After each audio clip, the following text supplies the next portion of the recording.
So ayun mga idol, good morning sa ating lahat. Welcome back to my channel. Muli tayong mamana.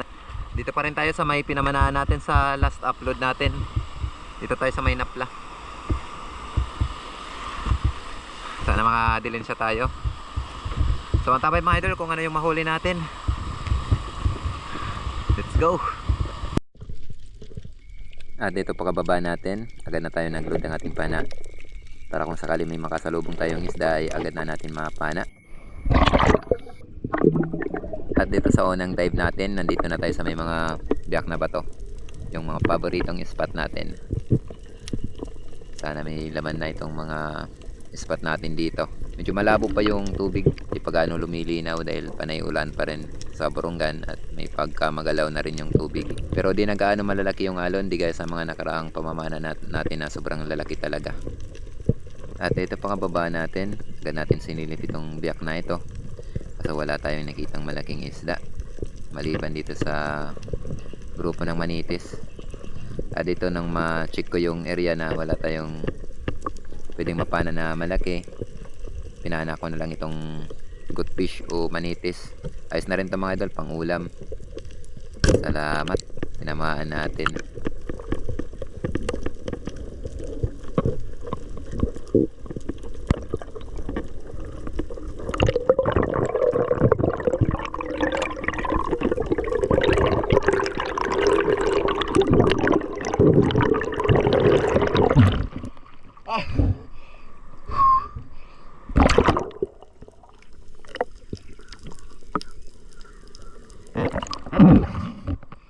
Binamana natin manitis o goat fish. May nakasiksik pala na malaking bayang. Lumabas pagkapala natin dito. Salamat.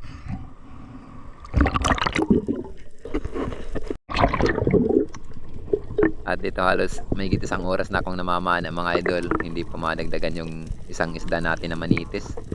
May pagkamadalang ang sampa ngayon. Kung kailan bumaba ng konti yung alon, saka naman walang sampa. Dito nagtry tayo dito sa may mga biyak na bato na ito. Dito kasi pistuhan to ng mga ilak. At dito nga hindi nga tayo nagkamali.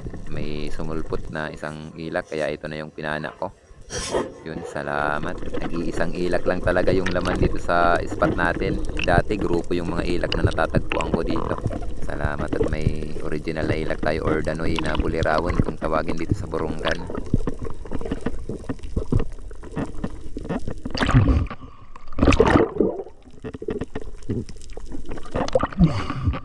Ay, salamat. Wala tayo ng ilak o danoy.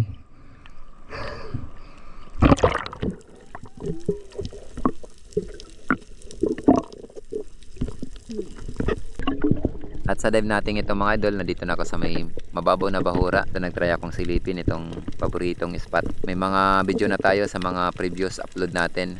At dito nga pagsilip ko, may napansin akong malaking barakuda nasa unahan. Kaya nag-resurface muna ako para lumipat ang pisto. At dito pagkatapos ko magpahinga, agad ko na binalikan at dito na ako sumisid sa may tapat mismo ng pinipistuhan ng barakuda. Maiksi lang kasi yung pana natin, maliit, kaya kailangan natin mapuruhan yung isda para hindi makapanlaban. At dito habang palapit ako, napansin ako ng isda kaya lumabas. Buti na lang at tumigil. At dito sinimantala ako mga idol habang tumitigil yung isda. Tinarget ko yung ulo. Yun, salamat at tinamaan natin. Napuruhan. At dito dandaan ko na tinutulak yung isda papunta dito sa may bato para ma-corner, kumbaga mahawakan natin. Salamat na paganda natin yung ating patama. Buti na lang at hindi gumagalaw yung isda. Talagang para sa atin to.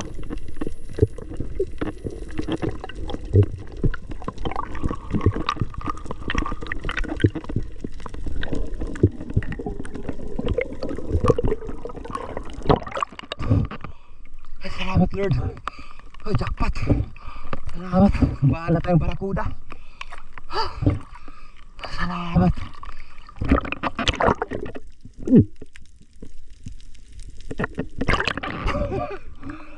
Lord, thank you. Dito magas yung ating shop, oh. I-flapper natin ang kalabas.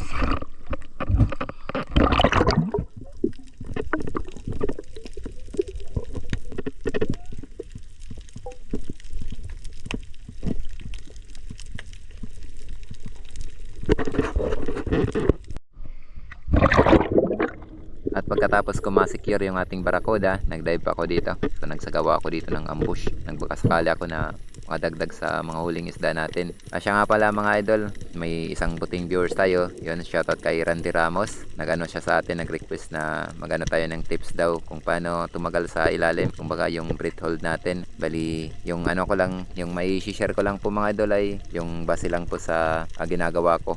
Na hindi kasi ako nag-aral ng pre-dive. Bali, kailangan po lang po natin mga idol ay practice. Syempre una-una, kailangan natin mag-practice.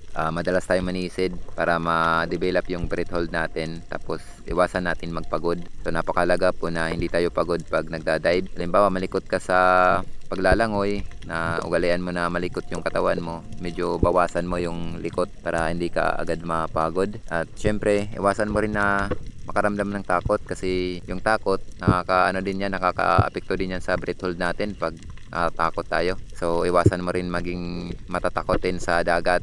So think positive lang para hindi ka matakot. So yun lang po yung ginagawa ko mga idol para tumagal sa ilalim. Kaya mga idol, balik tumagil na tayo. Ayan, salamat, nakahuli tayo ng barakuda. Ito yung last na napana natin. Buti nakapabol tayo dito. Medyo madalang yung sampa. Kung hindi tayo nakapana ng barakuda, talagang pangulam lang yung huli natin. Yan yung nahuli natin. Kap, 4 na piraso tayo. May isang piraso na hindi natin nabidyoan, yung pangihaw. Bayarungon. A few moments later. Opo, buhay pa. So ayun mga idol, dito na tayo sa bahay. Ito yung mga nahuli natin. Salamat, nakachamba tayo ng ng barakuda. Ito yung last na napana natin. Pupurupo ko pa, sabi ni Janji yan, yung pamangkin ko. Pupurupo ko pa, buhay pa daw. Ito hindi natin ito na videohan. Oh, buhay pa daw, buhay pa. Buhi o buhay kung tawagin sa amin. Opo, sa pinana ni Uncle. Okay, unahin natin kilohin yung natin. Barakuda, malaki. Kadadako daw, sabi ni Janji yan, yung pamangkin ko. 8. Tira. 8. 5 kilo. 5 kilos and 500 grams.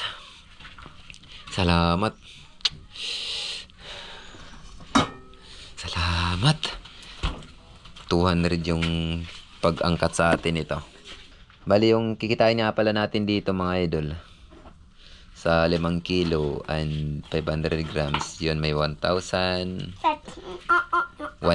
tayo. Salamat. Ingilak natin. 700, 800. Kiloin natin lahat. Yun, 1 kilo and 250 grams. Salamat, nakahiwali din tayo ng mahigit 6 na kilo.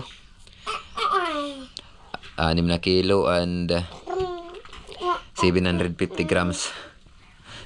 Madalang yung sampa. Tagal tayo namana. Umalis tayo kanina. Pasado 8:00. Anong oras na yan? Mag-aalas 2 na daw yung oras natin. Matagal din tayo namana. Nagugutom na tayo. So mga idol, bali antabay na lang tayo sa sunod na video natin. Sana madagdagan natin to, makapag-video pa tayo bukas makapamana. Pero pag hindi na tayo makapamana bukas, i-upload na lang natin to pag di natin nadagdagan. So once again mga idol, maraming salamat sa inyong patuloy na pagsuporta at pagsubaybay. Advance Happy New Year na lang. Ilang tulog na lang ay bagong taon na. Panibagong taon na naman, panibagong pagkikipagsapalaran. Good luck sa ating lahat.